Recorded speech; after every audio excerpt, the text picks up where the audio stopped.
और कांग्रेस नेता पवन खेड़ा की अग्रिम जमानत याचिका खारिज। गुवाहाटी हाईकोर्ट ने पवन खेड़ा की अग्रिम जमानत याचिका खारिज कर दी है। जस्टिस सैकिया की पीठ का यह फैसला है। तो ये अपडेट आपको दे रहे, जहां कांग्रेस नेता पवन खेड़ा की अग्रिम जमानत याचिका जिसे खारिज कर दिया गया है और ये इस वक्त की बड़ी खबर है।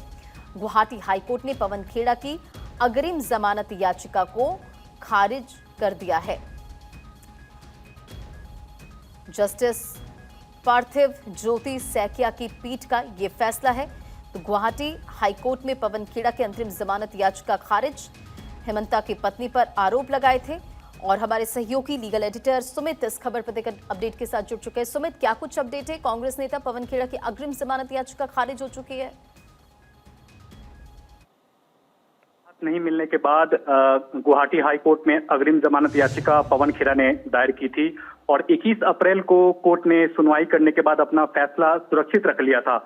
और आज अब से कुछ ही देर पहले गुवाहाटी हाईकोर्ट ने अपना फैसला सुनाया है और पवन खेड़ा की एंटीसिपेटरी बेल यानी कि अग्रिम जमानत याचिका खारिज कर दी है।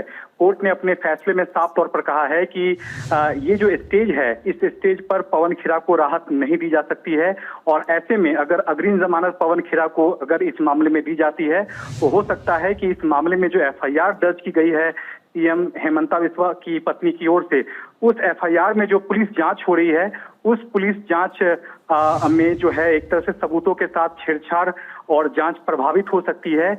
यही वजह है कि गुवाहाटी हाईकोर्ट ने पवन खेड़ा को अग्रिम जमानत नहीं दी है और अग्रिम जमानत याचिका जो है वो खारिज कर दी है। तो निश्चित तौर पर पवन खेड़ा पर लगातार गिरफ्तारी की जो तलवार है वो लटक रही है, क्योंकि सुप्रीम कोर्ट से भी उन्हें राहत नहीं मिली थी, क्योंकि सुप्रीम कोर्ट ने तेलंगाना हाईकोर्ट के आदेश पर जमानत देने के का जो एक हफ्ते का जो आदेश था तेलंगाना हाईकोर्ट का, उस आदेश पर रोक लगाते हुए पवन खेड़ा को असम जाने की सलाह दी थी, असम की अदालत में अग्रिम जमानत दायर करने की सलाह दी थी। लेकिन अब गुवाहाटी हाई कोर्ट से राहत नहीं मिलने के बाद अब पवन खेड़ा दोबारा सुप्रीम कोर्ट का रुख करेंगे और गुवाहाटी हाई कोर्ट के आज के आदेश को सुप्रीम कोर्ट में चुनौती देंगे।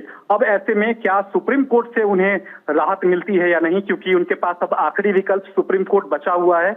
अगर सुप्रीम कोर्ट से राहत नहीं मिलती है तो उन्हें सरेंडर करना होगा या फिर असम पुलिस किसी भी वक्त उन्हें गिरफ्तार जो है वो कर सकती है, क्योंकि गुवाहाटी हाई कोर्ट से उनकी एंटीसिपेटरी बेल खारिज होने का साफ मतलब है कि कभी भी उनकी गिरफ्तारी जो है असम पुलिस कर सकती है, क्योंकि किसी भी तरह का जो संरक्षण है गिरफ्तारी पर पवन खेड़ा को अब तक नहीं मिला है।